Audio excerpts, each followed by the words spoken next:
We continue. Here's Yuri Tielemans!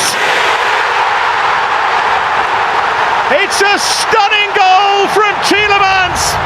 2016, Leicester City beat 5,000 to 1 odds to become the Kings of England. Today, they aren't just losing games, they're losing their identity. 2 relegations in 3 years, a record-breaking points deduction, and a debt mountain so high it's threatening to bury the club forever. How did the model club of football become its biggest disaster? This is the total collapse of Leicester City. To understand the fall, you have to look at the books. After winning the league, Leicester didn't want to be just another mid-table club. They wanted to break the Big Six. Under Brendan Rodgers, they built a squad with a wage bill to match the Giants. In 2023, Leicester had the 7th highest wage bill in the Premier League, over £200 million. The problem? They didn't have the revenue to back it up. While Spurs spent 46% of their turnover on wages, Leicester was spending an eye-watering 116%. They were paying out more in salaries than they were actually making in total income. When the Champions League football they gambled on didn't materialize, the house of cards started to wobble. But why didn't the owners just plug the gap?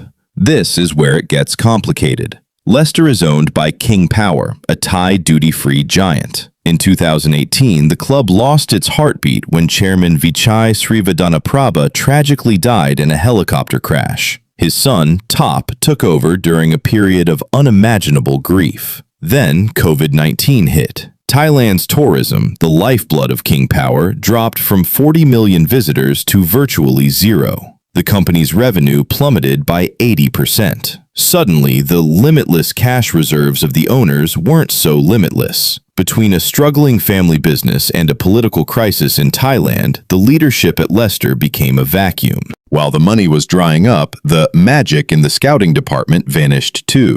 The man credited with finding Conte and Mahrez, Steve Walsh, left for Everton. The gems were replaced by expensive mistakes. Players were signed on massive long-term contracts that made them impossible to sell once their form dipped. Leicester became stuck with an aging, unmotivated squad they couldn't afford to keep, but couldn't afford to replace. By the time they realized they were in a relegation scrap, it was too late. The arsonists, as some fans call the current board, were trying to put out a fire they started. Today, Leicester City faces a points deduction in the championship and the very real threat of dropping to League One. They have a £100 million training ground, the 4th most expensive in the world, but they might soon be using it to prepare for games against third-tier opposition. It's a brutal reminder. In modern football, you are only as good as your next balance sheet. Leicester lived the dream, but the bill has finally arrived. What do you think? Can the Foxes ever return to the top? Or was 2016 a miracle that the club simply couldn't afford to sustain? Let me know in the comments. Don't forget to like and subscribe for more deep dives. See you in the next one.